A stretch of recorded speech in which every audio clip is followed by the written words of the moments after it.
Yeah. But you could put something in like, she stands for life, womb to tomb, or...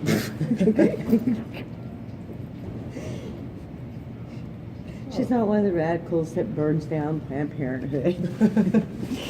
That's not her at all. I don't know. You pick where you want to go. Here? I mean, if there's somewhere easier for you, let me know, or Maybe whatever you here. like. This is pretty nice and comfortable. Okay. You got your coffee and everything. Mm-hmm. Phone right here. Plan is to go until either we're done, we run out of time, we get bored, or my phone dies Okay. or runs out of Pick the space. choices, right? A, B, C. Do I get an A plus for this? Oh yeah. Okay. Of course. Extra credit. I'll throw in a good word for you. Yeah. Tell my professor, Tim Nolan, theater. Yeah. Tell the truth, don't act. No That's acting. right. I hope you go to the play. Yeah, I'm gonna try and make it. I'm off Sunday, so I might be able I'm gonna be there too. I'm taking my girlfriend, well, my friend and her 3 grandkids. So we're gonna come Sunday at 2.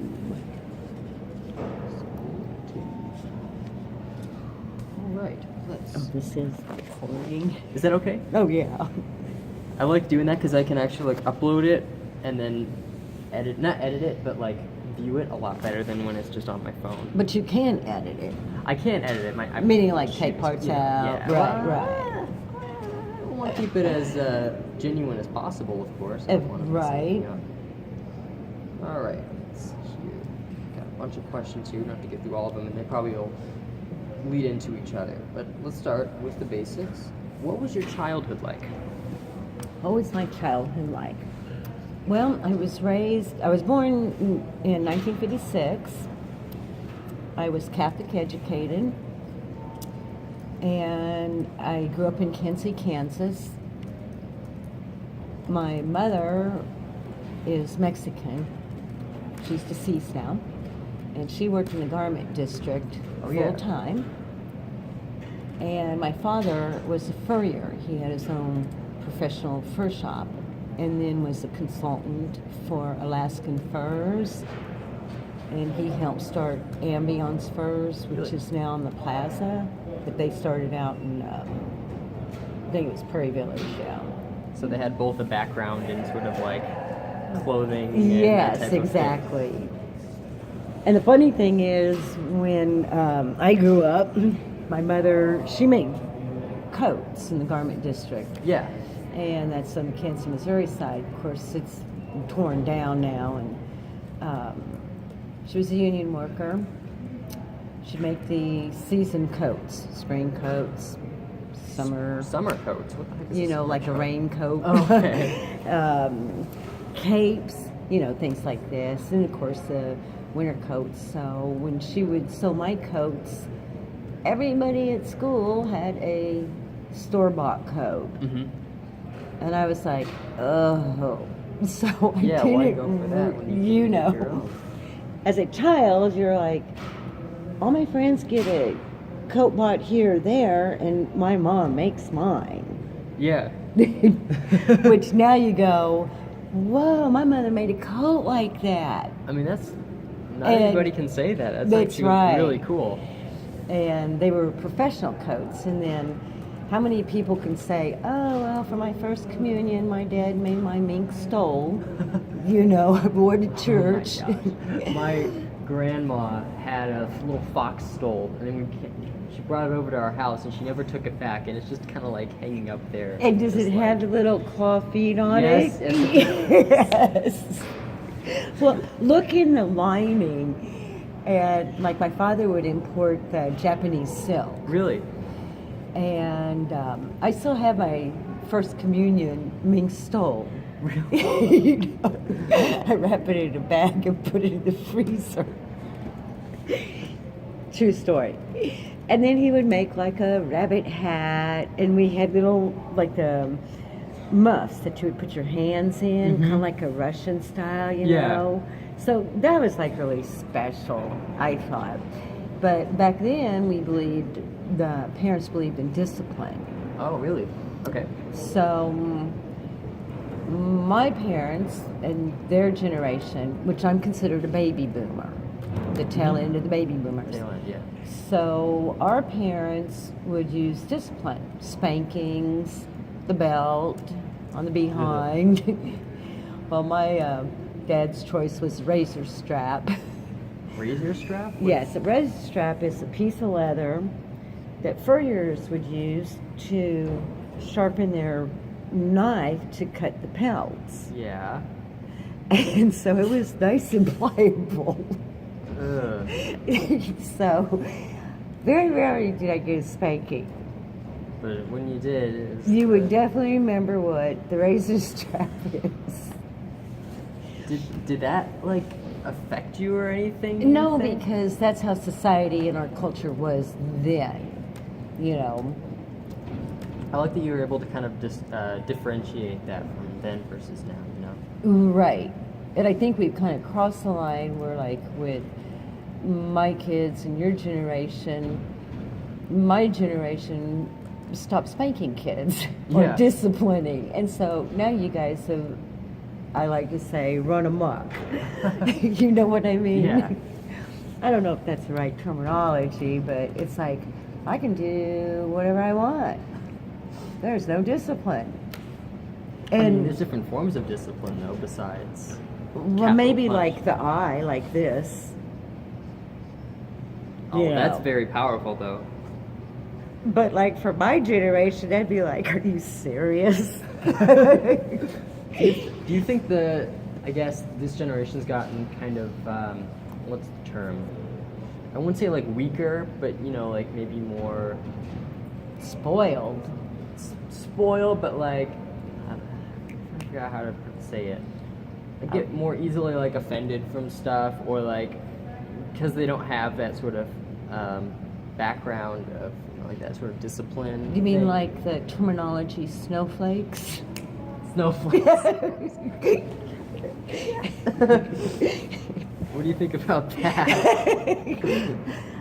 I think I don't say it around here that much. I don't want to offend anybody. Wanted to use the term triggered, but You snowflake, you. And of course, you know, we're having fun and Yeah. jest. I don't want to be kicked out of school. So speaking of school, why did you come to this college? But I would like to go back. Oh yes, I do think that your generation is more easily offended, and I think we're heading in this shift about anti-veterans, which gives you the freedom of speech like I have. And the difference is you guys, some of your generation calls it freedom of expression, which is much different than freedom of speech. Yeah.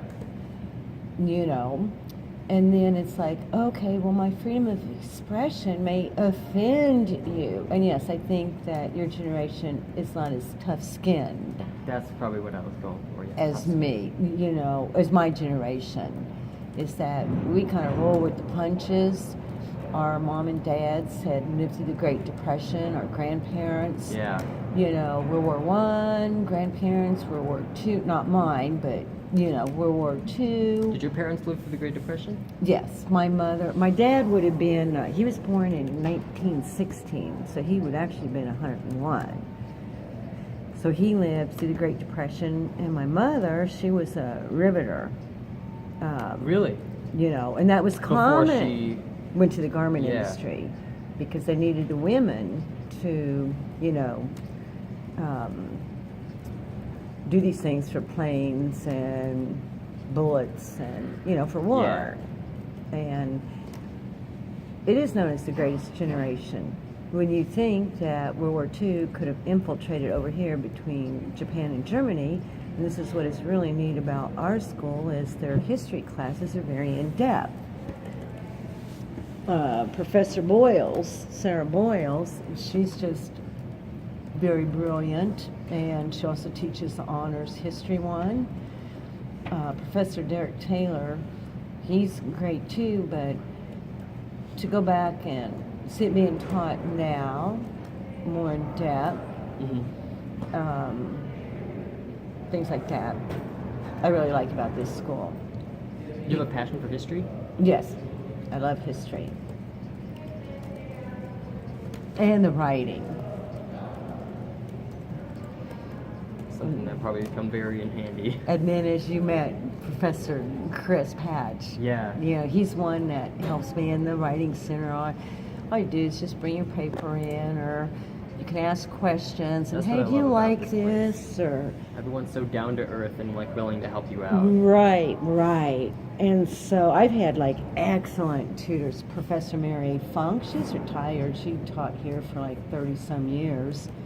And she'll be there today in the writing center. But, you know, I've made really neat friends here. Meaning Really? professors and students. And Professor Funk is one. And, you know, she's older. Professor Chris, you see him, he's younger. Yeah. And you have a variety of students here and professors here. You have older professors, younger professors. Yeah, and students. Yeah, liberal, conservative, you know. How does it feel to be, I guess, one of the older students? You know, how does, like, you know, like walking around the halls, you see a bunch of like young people and stuff. I always wondered what that must be like. Well, when I first came here, it was a year ago fall. So it's going, you know, what was that, 2016? Was it 2017? No, 2016. Yeah, it must have been. Yeah, it was 2016. Yeah. So I was petrified when you consider that I didn't know anything about the computer, as I Yeah. said, that I did not own a computer, that I thought, well, I can just go to school and push my pen, because I love to write, push my pen and paper. And then when I found out, well, you don't write a research paper, you have to like, Type one. and I was like, well, I don't have a typewriter anymore, and I don't know how to use a computer. Where do I get a typewriter? Were you wondering, like, what? Excuse me, do you know where I can find a typewriter? Well, in my day, you know, you would write a bibliography, right? Yeah. Works cited, real short and simple, and now it's like All these MLA, MLA 8th forms. edition, APA, or, Yeah. you know, triple that. space this, or Yep. most professors are double space times Romans 12. If you would have told me that a year and a half ago, I'd looked at you like, are you talking pica print or elite print? Yeah. Which were two types on the typewriter, big and little. What would have happened if you turn in one of those papers on a typewriter? Here you go. So that in itself, and I went to the school counselor in the very beginning, and I'd asked, okay, now, what kind of computer class would you suggest? So one of the counselors said, oh, well, you need this class. Well, it was above the baby class that I had to take. So you had to start from like ground Baby, zero. like, this is how you turn the computer on. What were those- literally. what were those classes like? It was, for me, I was scared because I was 59 then, it's been a year and a half ago, and I would walk amongst you students and I'd be like, I feel really weird. This is really awkward. Well, okay, don't dress up too much, you know. And then some of the people, the students would look at you like, oh, what do you teach? Are you a professor? And I'm like, no, honey, I'm a student. I don't even know the computer. I'm scared. And so it took me about 2 weeks to really fit in, get the feel of the campus, like, okay, this building, oh my God, I gotta walk all the way over there to, oh, are you serious? And once I got that down, it was okay. Yeah. But I had a really neat Professor Justin Stanley, who teaches speech, and he's in the honors program also, and he's the head of the debate team here. Yeah. And he was just great. Well, I got an A in his class. He said I have a gift for speaking. sometimes that's known as a gift for gab. But anyway, that made me feel like really good. And then my History 1 class with Professor Sarah Boyles, and I loved to engage in there because I was probably one of the conservatives out of the History 1 class. Most people were Probably like liberal. And the funny thing was, there was a guy older than me. He said he was like 70, and so this is Older than you, really? Wow, this was he just did it for fun, right? Yeah. And then I thought, oh, good, there's a conservative here. Now, President Trump had just won the election. Oh, okay. And so when we went in, the professor says, well, what about that? And the class was like, oh, you know, and, well, anybody happy in here? And I just put my hand up, and I'm a conservative, and I'm a toaster, I'm a deplorable. And the class just kind of like looked at me and, Interesting. and it ended up that the one I thought was conservative was not. Oh, the no. 70-year-old. And so after that, him and I would get in some pretty good debates in class. So Professor Boyle said that she liked me in the class because I was conservative and I would speak up and express my opinions, you know, and you have to maintain civility, of course. Yes, And- definitely, especially nowadays. You know, it was really, really interesting. So I'm glad that JCC has professors that do allow a conservative like me to speak also and be welcome in the discussion. Yeah. But that was a little odd in the beginning. So that was odd. Do you feel like you've kind of grown into your own here? Yes, definitely. Shifting gears just a little bit. Mm-hmm. What would be a word that you would use to describe yourself? Only one word. And then following that, what do you think would be one of those words someone else would use to describe you? One word to describe me.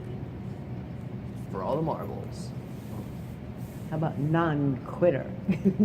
I love that. Non-quitter. That's one word.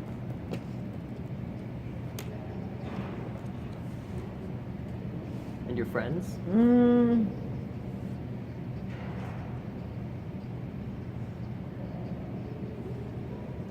Strong-willed. They definitely say I'm a non-quitter. Yeah. You know. Survivor, they do call me a survivor. I love the term non-quitter. That's going to be a highlight in the story. I think survivor is just like so trite. You know, we hear it all the time now. I'm a survivor. I mean, because that can apply to different things. Right. You know? I mean, or, oh no, I'm not a victim. No, I am a victim. I was raped 17 days after I had a baby. I'm a victim. Did I live and survive? Yes. Why can't I be both? But I'm me. He's in prison. I'm free out here. You see what I'm saying? Yeah. We take some of these words just so literally now, where they've lost their impact and meaning. That's something I noticed too. Like for example, like the survivor type thing. Right, or like lately on the media you hear, oh, the dossier, the dossier, the dossier. And like Michael Savage said the other day on the radio, I'm so sick of these words, which is true, you know. It's a memo. news. A dossier is just real simple, a memo. I haven't heard it being said that much, but like now that I'm thinking about it, yeah. You know. This year it says. And he's like, well, the journalists are just trying, the media people are trying to look like they're very intelligent with this French word, dossier. And it's true. And I'm like, well, that's true. It's just a memorandum. The same thing applies to victim, survivor, liberal, progressive. All right. So bouncing off of that, that I think would be kind of interesting. Do you enjoy talking about politics and religion, and are those important to you? Both are very important to me. In fact, growing up, I remember when we grew up, every night, Walter Cronkite was on, you know. Yeah.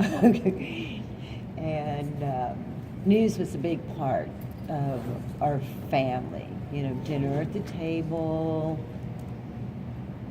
watch the evening news. Were your parents conservative as well? Yes. But the parties have flipped. See, this was during Oh, John yeah. F. Kennedy's time. And the parties had really have flipped if you think about it.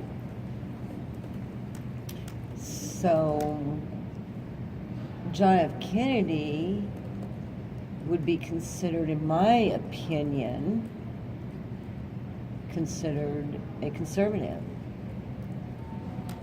You know, whereas now it's just a Democrat then would be like I am. I switched, now I'm a Republican. Okay, so in regards to that, do you enjoy calling, like, announcing I'm a conservative, you know, in this environment, but also like labeling yourself as that, or do you think that sometimes it goes beyond the simple label? It depends on the person. Like if you know somebody's really radical, we'll Yeah. say really, you know, far left, like Antifa or something. Yeah. I'm using that as an example. If they're in my face, of course, it's going to be a little hard to say, oh, by the way, I'm a conservative. But do you feel like you could have like a pleasant conversation with them still? Oh, yes. That's I really do good, that 'cause with pro-life. I do that with pro-life. And I do it with, you know, I stand by my president. I think that this generation has lost of value. And not just that, but my generation, like in Congress, that cannot stand up for the president on the State of the Union speech about black unemployment, which the numbers have gotten better. You know, study the facts. But to sit there out of disrespect for the leader of our great country and then to say, well, I'm just going to sit here and not applaud because I just don't like him or I hate him. That is very undemocratic, unrepublic, self-righteous. You see what I'm saying? Yeah. Those things I do stand up for. Meaning show respect. And this is what we have lost in society, be it politically, religiously, you know, as a human being, we have lost respect and kindness in our society. I agree. If you notice, like on campus, I'm a people person. I love like to look at a person's face in their eyes and, hi, how are you? No matter how bad you're feeling, to bring joy to them, right? But people now, I saw it in San Francisco. I seen it at the airport a couple weeks ago. Wherever I go, city, on the phone, texting, Yeah. and Kind of lose an aspect of society in a way. right. People talking to each other is kind of a lost art. Right. I mean, just to say hi, how are you? You know, to reach out. And they're finding out that now the teenagers are getting cervical neck. Why? Because they're going like this for hours, and so now they're getting what's called cervical neck. Cervical neck? Never heard of that. Yes, chiropractor. It was on local news recently.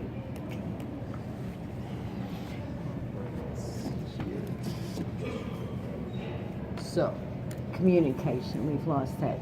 It's everything scripted. yeah. It's like LOL. Think about that. So you're on the text phone, you're on the phone, you're texting, laughing out loud. Well, how are you laughing out loud? Ha ha ha ha. Or is it like really Actually, like- boisterous? You see what I'm saying? Yeah. You lose. Emotions. You lose emotions. Don't you feel that? I do. I'm someone who can kind of do the LOL thing, but I also like am more expressive with that, you know. But I see that a lot, like someone like sitting right across from someone else, texting them. Right. Yeah. So, if you don't mind, and this is the meat of everything, can you tell me your story? I feel like you have an amazing story to tell. Well, I had a good childhood. I went to Kansas Community College. A different community college? Years ago, in 1970, the end of 1974, I graduated in 74 from Bishop Ward High School. Then I went to Kansas Community College. And it was okay. I met this guy, and I don't remember, to be quite honest, just my virginity, and I wasn't drunk, and I wasn't high, because I didn't do drugs, and I didn't drink. Yeah. And we ended up pregnant the first time, and Roe versus Wade had just happened, and he took me to have an abortion, and that changed who I was, for me. It was like his decision? Well, he said, do what I want. Now, you have to remember, you know, back then he kind of followed Yeah. the man, basically. And yet, you know, I was very, very young. We had more of a pure sense of innocence then. Yeah. How old were you? That I just barely, when we aborted, just barely turned 18. Really? Oh my God. Yeah, so it was, I didn't know what was wrong with me initially. What we did was we ended up, he took me to the hospital. It's torn down in Kansas now. And it was called Douglas Hospital. It was on the north end, Quindaro area. And he had just gotten, by the way, out of the military. He had served 3 or 4 Really? Okay. years. He was a paratrooper, 101 Airborne. And that's where he met at school.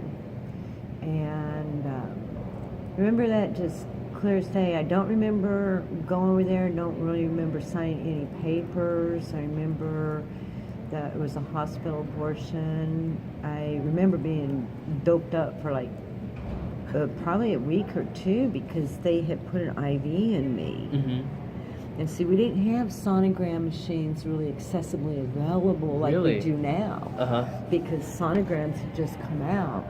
But I knew it was intrinsically wrong being raised Christian and Catholic. Mm-hmm. But there was something that changed in me, Interesting. and I could never piece it. And it took me 33 years, and there was more than one abortion, but it took me 33 years to realize what it was. Yeah. What was That it? I had a severance of the soul of my Creator, the Creator of life.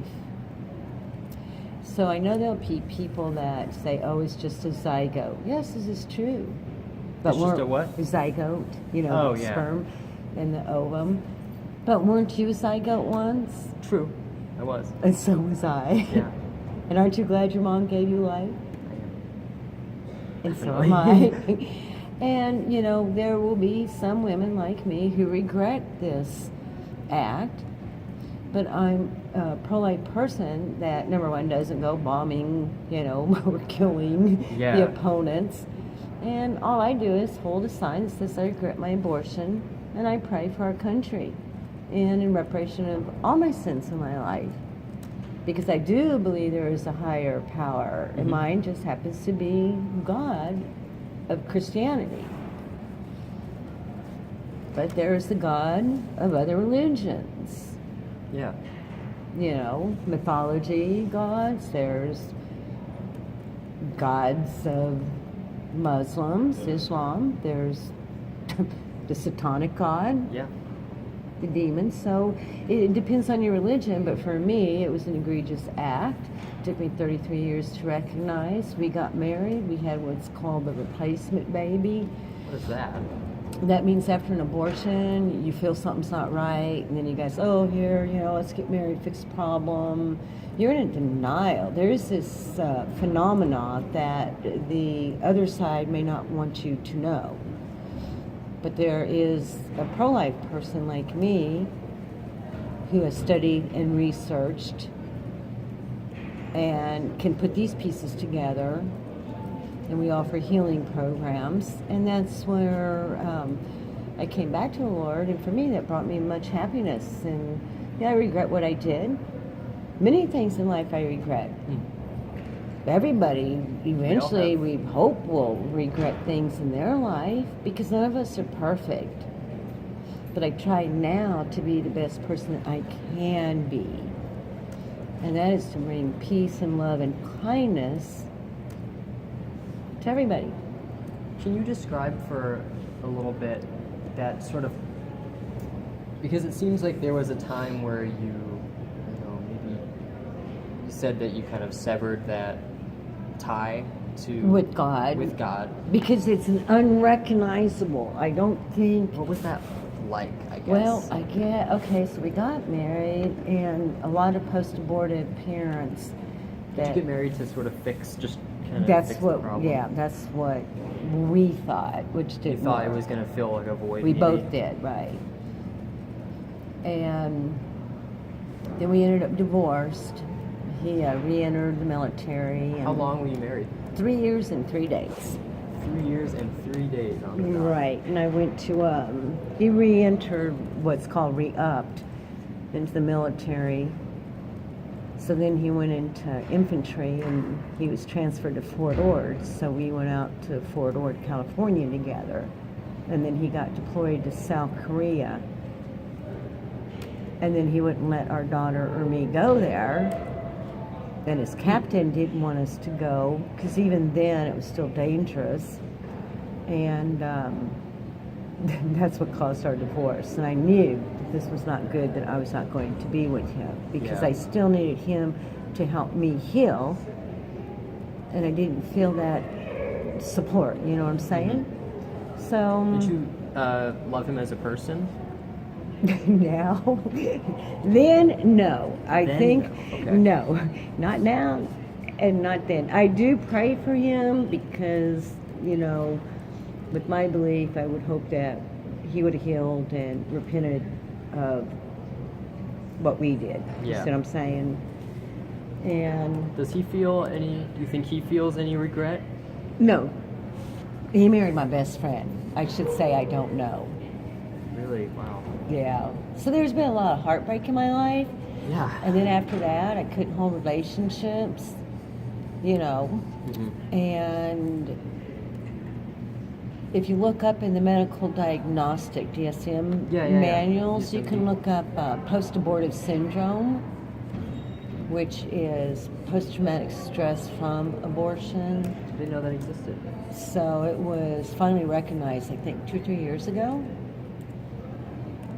And like I said, it took me 33 years to connect it all. If you can only imagine the pain that I've lived in throughout those years. That sounds insane. How did you kind of go through life with wondering what was wrong, what was trying to be pieced together? Well, the odd thing is, you can put on your hair, Yeah. or do your hair. You can put on your makeup. You can dress really nice. You can laugh at your friends and with your friends. You can maintain social conversation. You can go to work, put on your nursing uniform, perform really great, Performance, yeah. and then when you go home, pretend in front of the kids, go to bed, lay your head on the pillow, and think, why am I with this jackass next to me?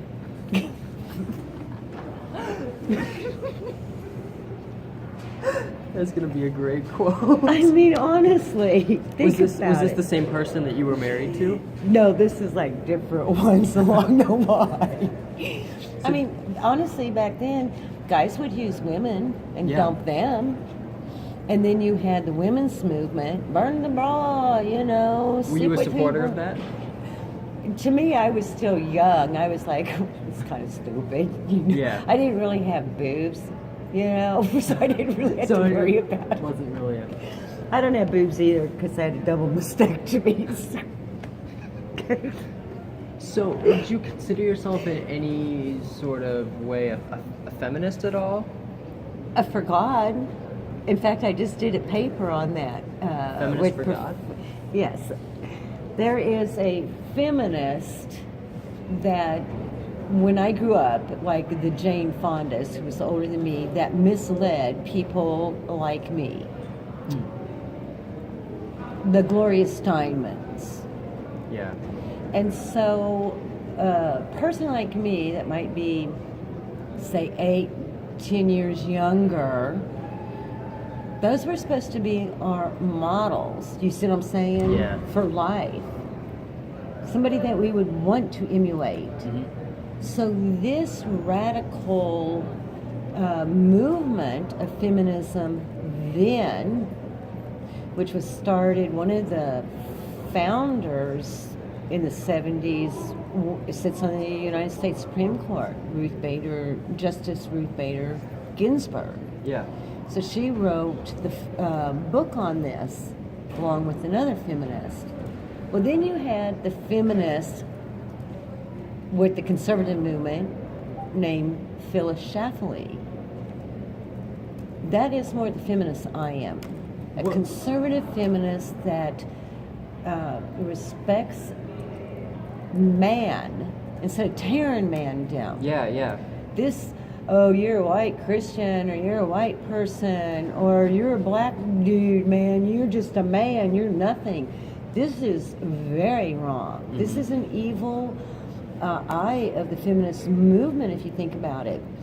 So all these ladies, all these years later, you had women that would expose their breasts, burn their bras, who are complaining now, saying, he touched my ass. Sexual harassment, rape. Yeah. Now, come on here. I know what rape is. I was raped by a man who still resides in prison, Norman Leo Union, Mm-hmm. in Kansas Department of Corrections. Do not muddy the water with these young women here to say that if a guy touches your behind or pats your shoulder or calls you honey, that is an assault. That is wrong. So as a feminist I am, say, no, we need to value men and they need to value us. Sort of more equal.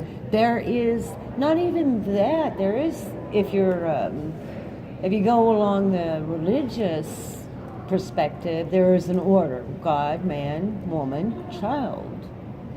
If you go in the social realm, then there is, human beings, Yeah. more of the equal realm. Yeah. But there's not as much respect. This feminist movement is trying to belittle men who are human beings, who need to be accepted like they've always been. Can behavior of bad actions of some men be fixed?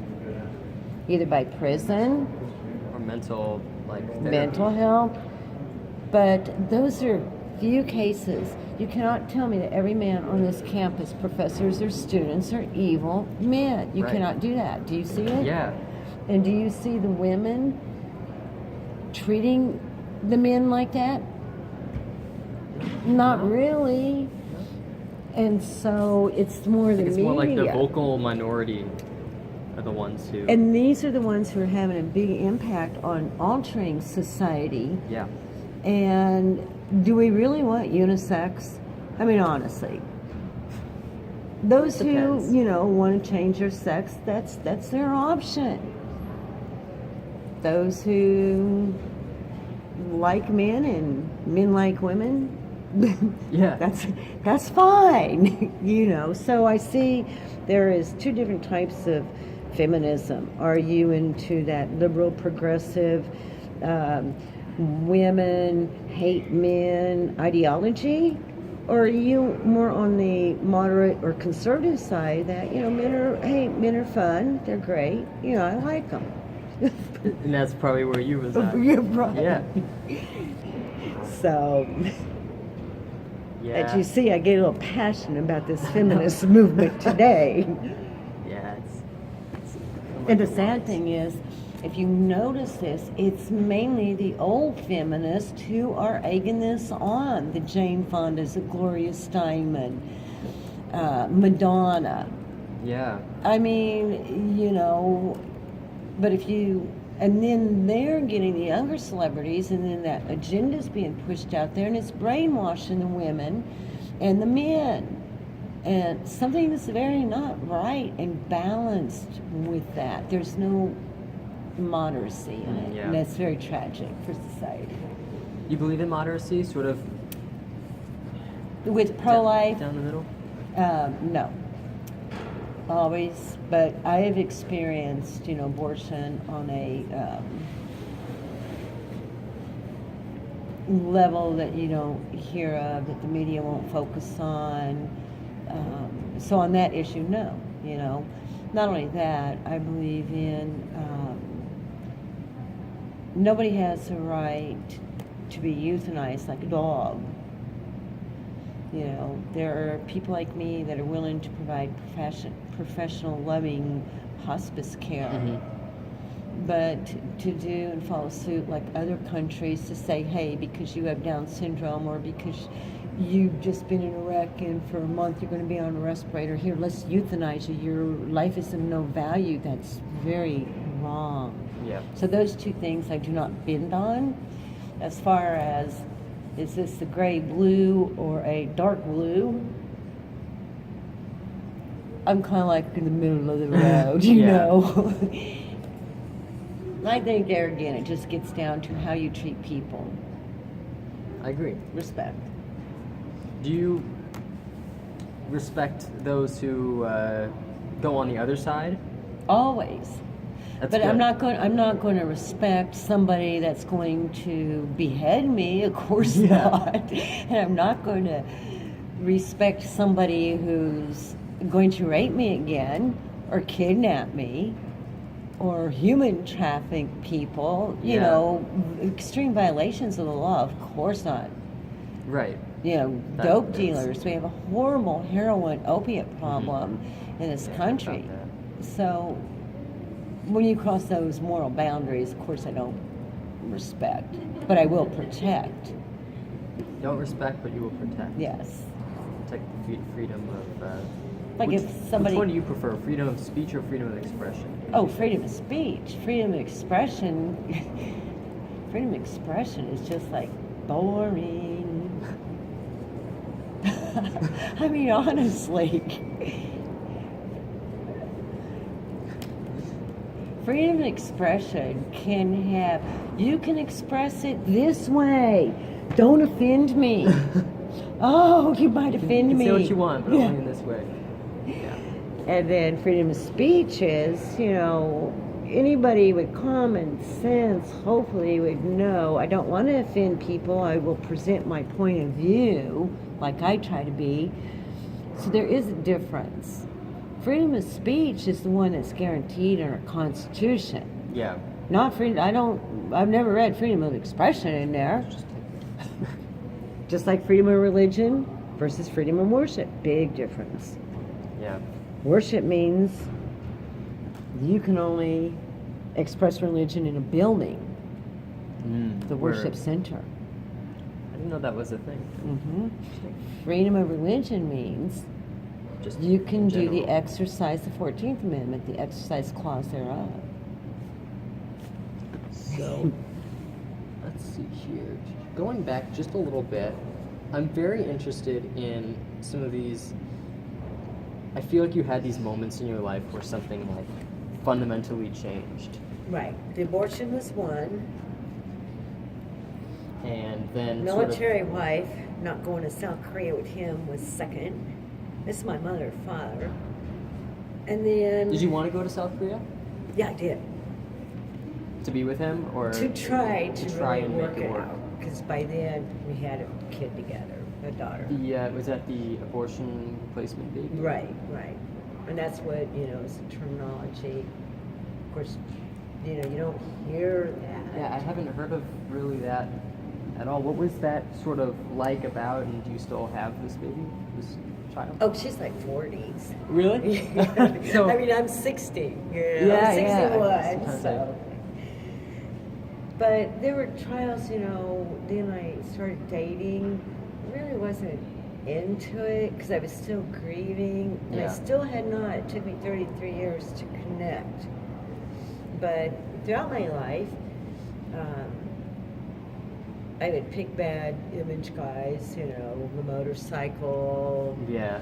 or Is that sort of within that sort of 33-year period? Yeah. Of like trying to find the your way. bad boy image, you know, but in a good way. Did you, in any capacity, enjoy that? Like, kind of.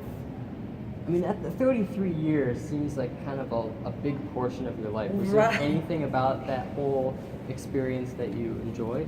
Yeah, I liked riding the motorcycles. Yeah. I liked dancing because I'm Irish and Mexican, and so I really loved our, you know, dancing. And, Yeah. then it was like really big to go out to the bar and country dancing and line dancing and come out, and you know it was a new phenomena. Tattoos weren't really a big thing, Yeah. you know, so it'd be like, that's like really bad.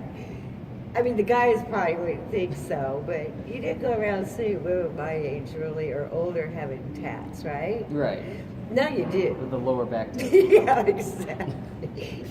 What do they call that? The something stamp? Tramp stamp. Tramp stamp. Well, I don't have one of them. But anyway. So, I mean, things like that. Then it was this, okay, well, I don't like that about him. I gotta get rid of this one.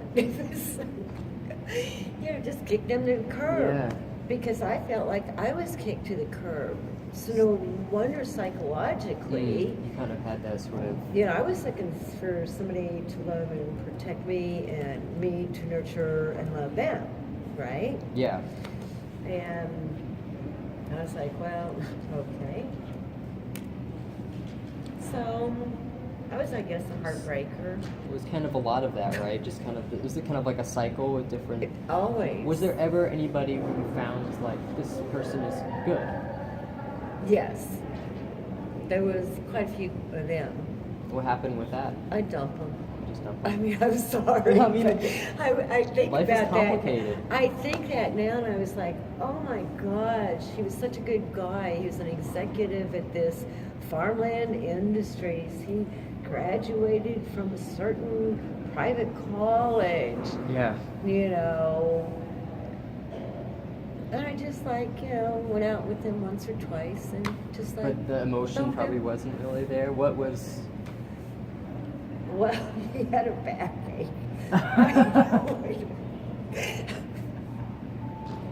He's a really nice guy. I thought of it the other day, and he got married, and I was like, I hope his back is bare. Because he really did have a rod put in his back. It was kind of sad. Because that was a big deal back then. Yeah. You know, almost 1980. And I was like, no, I can't marry you, so-and-so. Because he'd asked me. No, I can't do that. And you've had your kid throughout this time, right? Right. What do you think that was like for? What was her name? Well, it was Jennifer. She changed it. She likes Paige. Oh, she had a. We're pretty estranged. I mean, my kids are estranged. They, I have 5 kids. One's estranged. You had 5 kids? Wow. One's estranged because she's pro-choice and I'm not. Oh wow. So that really Right. caused a rift in your. But what happened was throughout life I couldn't hold a relationship, or I could. Maybe it was I didn't want to, and maybe part of it was the man didn't want commitment. Yeah. Because you You wanted to to settle remember, down, right, and you had this, what we're seeing now with the feminist movement, you had that thing too. So us women were more like, at this point, and I would say I was about 25, and we're getting more headstrong. Like, I can do it just like a man. Yeah. I work in this factory. I can lift that 85-pound mold up as a machine operator just like he can. True story. So we were trying to show her strength, which is just really ridiculous because women's bodies really are not built like a man. Yeah. Of course, that would be up for debate nowadays, you know. But it's true. Like biologically, but I feel like Right. there's still Right. room for. I mean, our rib cages are different. Are you still on speaking terms with your- Not really with, with Paige? yeah, she's in North Carolina and she's remarried. And that's the kids things. I'd rather be a little more discreet with Okay. their names because. Should I call her something different? Yeah, just say baby one, only because, you know, I keep praying that one day we'll reconcile all of Mhm. them. One has an alcohol problem, you know. It's just kind of sad. Yeah. So what happened was the rape, well, after I had, one's been adopted, so, you know, I just want to keep some of that because I have Yeah. hopes one day.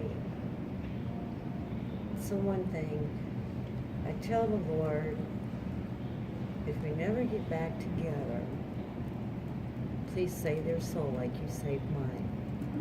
I can make that kind of sacrifice. Do you see what I'm saying? Mm-hmm. And that's a really painful, hard thing Do you for me. Do you think for you that, let's see how to say this, you could ever reconcile with them even if they don't reconcile with themselves and God? Oh, I have reconciled with them in the fact that I give it to God and pray for them every day. Mm-hmm. So to me, that's reconciling with them because my friends know that, and my friends know that it is okay, no matter how painful that is, that I still pray for them to be saved like Jesus reached out and touched my soul. So it's like I say, okay, Jesus, dear Papa God, I call God Papa. Papa God. I call my dad Pops. Papa, I'll give up, you know, if you just save their souls. Knock on the door of their souls like you did me. And so that is the only way Reconciling. I know how to reconcile, to fix it, because see, my God is bigger than me Mm-hmm. and them, and He's the one that can do it. So what happened was after I got remarried, the ex-husband broke the nose when I was pregnant. Mm-hmm. So I was a nurse, and Was this your first? the second. Second. And we were only married a few months because I immediately got the restraining order and divorced him. So, Because he was violent? Yes, yes. And plastic surgeon over at Shawnee Mission. I'd worked in this office. Dr. Zamorowski had to re-break the nose. Wait, what? Re-break the nose? Yeah, you had to re-break the nose to reset Oh, it. ouch. And the ex waited on the porch. And the police came, and I had a 15-year-old stepdaughter then, his daughter, who stayed with me.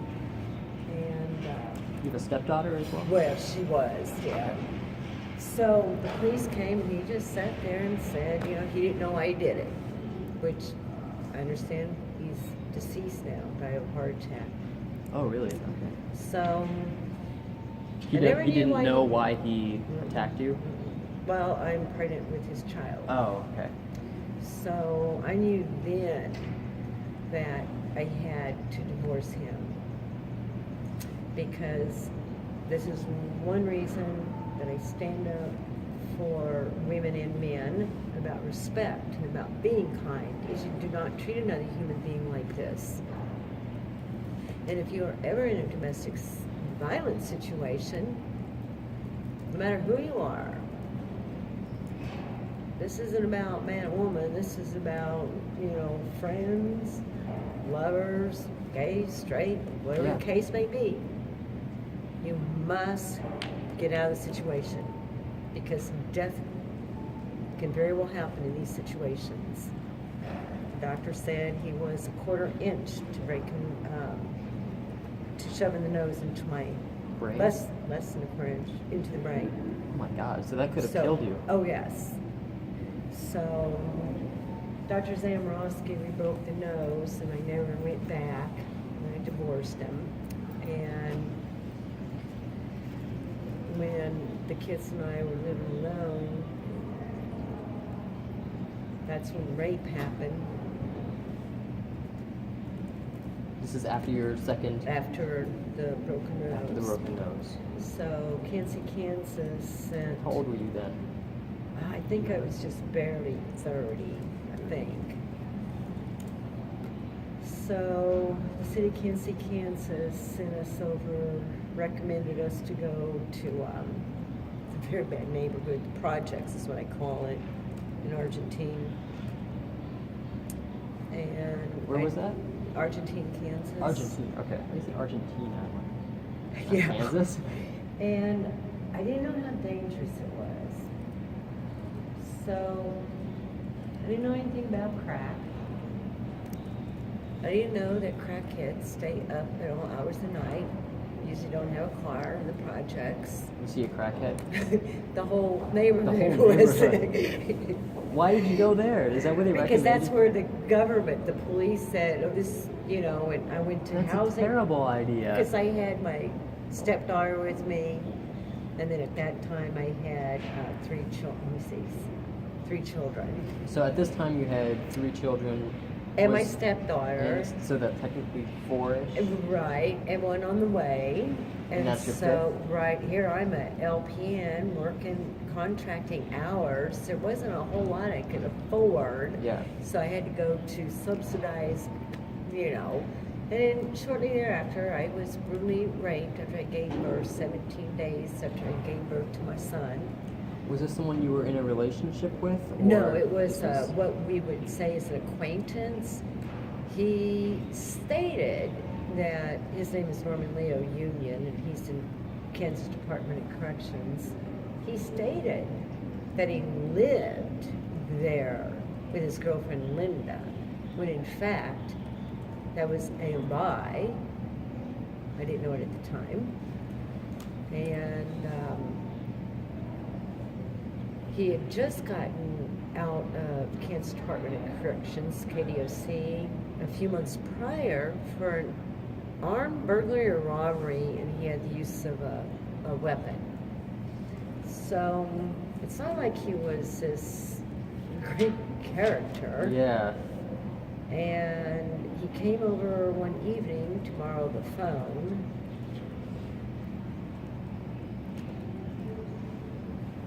And knocked on the door, and I thought nothing about letting him in to borrow the phone. Yeah. 1990, August 13th, on my oldest daughter's birthday. So he came in, and we had landline phones in 1990. Yeah. You just let him Cell in to borrow phones. the phone, right? Just Right. like, hey. And it was a 2 stories projects. The bedrooms were upstairs and the typical downstairs. And I had a 12 gauge shotgun there, but it was unloaded. Oh, But no. it was a good thing KCX came to hurt me, Mhm. So. So you were sent to these projects after your nose was broken, right? So Right, and then divorce in order happened. to kind of protect yourself from that. Okay. Had the restraining order, had the baby. The doctors would not allow him to come in for delivery. Of course, I worked with most of these doctors, but I was a traveling nurse, Yeah. and I had a lot of respect. And I respected many of these people, professionals I worked with. So I knew I was in good hands. Had the baby. Went back home 17 days later. Was this. Okay, so where we are now is he knocked on the door, Let him in. let him in. Thought nothing of it. Didn't think one iota of it. Not a clue. Kids were there. Didn't think anything of it. Yeah. But it was one of those bigger landline phones, which I have one at home to this day. And you could push and hear it click. The receiver. So it was in the kitchen. And it was something in my gut that told me, this is not good. Why is that phone clicking like that? Because he's not using it. You could literally hear it click, and then he'd be like, oh yeah, I'll be over, pretending he was on the phone, but I'd keep hearing it click so it wouldn't ring. Oh. So I'd be like, something's not right. And I went to tell him he had to go. Well, he was obviously drunk, high. Drunk and high? I would definitely say so. And the only reason I could say this was during the rape, I could smell the alcohol. And of course, they did all the testing and all that. And so this rape happened. Well, he got ready to go out. He listened to me, and I got him out the door. And it was a very heavy steel door. And as I got him out, his foot, I was pulling it, and then, no, I was pushing it, and the door went shut. And then he put his foot in, To stop the door? and I couldn't shut it. And so, So you're trying to get him out, and then he kind he of got like out, and sticks then his foot he in the stuck, door? Yeah, he stuck his foot right there on Foot the in the door. hinge of the door. And so I saw that 12 gauge. I knew the kids were upstairs, and the 12 gauge was 3 steps up on a little landing, and I grabbed it. Of course, this guy was a very big guy, and I did anything to keep him from going up the stairs. There was an aquarium there, and it just went flying everywhere. There was a what in An it? aquarium. A little like a glass 10, aquarium? yeah, 10-gallon little aquarium. Poor fish. And there goes the gun, and he overpowered me, so thank God it was not loaded. Or else he would have. But I do believe in gun rights. I believe in conceal and carry. Especially with something like this. I believe that you should be very trained and take classes Yeah. to know. I do believe that. Like, I believe in that. I feel like people have to be very careful with it, though, and Safety. Gun Safety. safety 'Cause classes. normally I'd be like against it, kind of, and for Right. the record, I'm a little bit more liberal more in the middle actually now. But Right. I would say, for me, I would be against guns in general, but then I realized that there's a thing called like the black market, the deep web, all that Right, stuff. Where right. People can get it no matter what. I mean, Well, look at alcohol. that guy in Las Vegas. yeah, alcohol was illegal. Prohibition. Prohibition, And right. That didn't stop anybody. Right, right. Yeah. But no, I believe in owning guns, legal the right way. Yeah. So no, he came in, and then, Yeah. Had the I gun, had- were you like trying to like point it, trying to threaten him? oh, he just, like, But that he was, just- that was like nothing. Yeah, that's just like, oh, yeah, Would you have been prepared to use it if it was loaded? Definitely. Oh, without a doubt. I just gave birth to a baby. You think somebody's gonna hurt them Yeah. kids? And I had my other son upstairs, my daughter. How old were they at the time? She was, I think, first grade, maybe second grade. My oldest son was 3, and then there was the baby. So the oldest son was. let's see. So the daughter. And the was in- oldest was visiting her dad, but the middle daughter, the oldest son, and then the 17-day-old baby. Okay, so this is the time you had kind of. Is this around 4? Right, 4 right. children. Okay. That was a horrific thing. It lasted several hours, and I lost a lot of blood. And the kids stayed upstairs because you couldn't help but know that this was, very bad. Yeah. They knew. You would know as a child. And he got ready to leave. I had long curly hair, there's curly hair, and I looked to through my hair. But there's a thing called paralyzed with fear, and that is true. Because I could not move. And I could hear him going to the kitchen, going through the knives. And I knew he was going to stab me to death. And I'm telling you, I could not budge off that chair, or off that couch. I could not budge. So, I would watch through my hair knowing he's coming to kill me. I will never forget that. I just kept peeping through my hair. And then he'd call me Susan, or is it Sarah? Oh, I forgot your name. You didn't even remember your name? Oh, I'm sure he did, But but he was just trying to like mock you or something, or who knows, because I could smell the alcohol. It was such a nauseating smell while you're being brutally raped. It was so nauseating to me that literally, I start like salivating right now. So that shows you from 1990 the impact, right? Yeah. But I knew that I was going to be dead. And then I thought, I'm going to have to jump. Now, mind you, I'm naked. I'm going to have to jump and fly if he goes up the steps. But he's going to have to kill me to get them steps. But he's going to kill me anyway. So you were downstairs, and your plan was to go upstairs, maybe? If he went upstairs. If you went upstairs. Okay. The whole thing was to act dead, So he knew I wasn't dead. But then he said, get up and find my shoe. And I was not going to do it. I thought, you will have to kill me. I didn't say it. But you I thought it. There was no way I was going to get his shoe. So he got his shoe and left. But this went on like, what is the 2, 3, 4 hour thing to my understanding? And I was petrified to call the police, which is true. Most women and men who are rape victims are very petrified to call the police. And all I can say is, do never give into that instinct. Always call the police. Because whether you're left for dead, somebody needs to call the police, Yeah. right, for evidence. Or if you live, you still can have the DNA rape kit test done, which is what I had done, and then you have the evidence. Yeah, the evidence, yeah.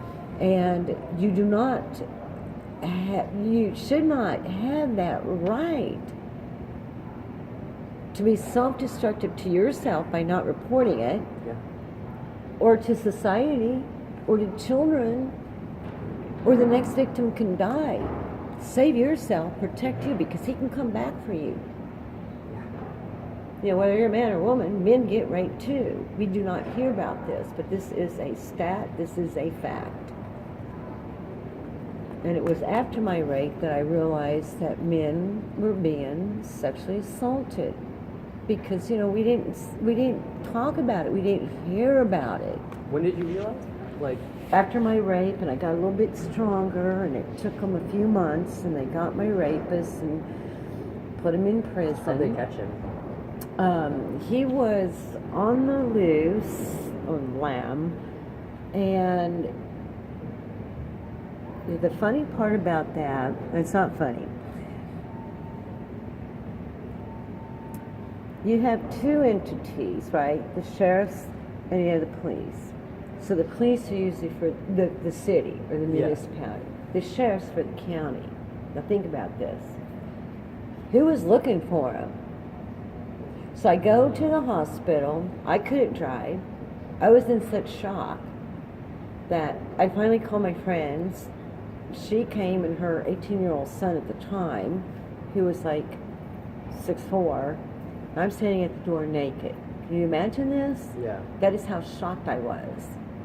So did you call your friends first? Yes. Before the police? And they took me because they says we got to call the police. Not here, not here. He said he'd kill me because I honestly believed it. So I don't mean to interrupt or anything. I'm just trying to remember how it sort of. And you thought he was going to kill you. He was getting out the goddamn. knives, and then what happened after that?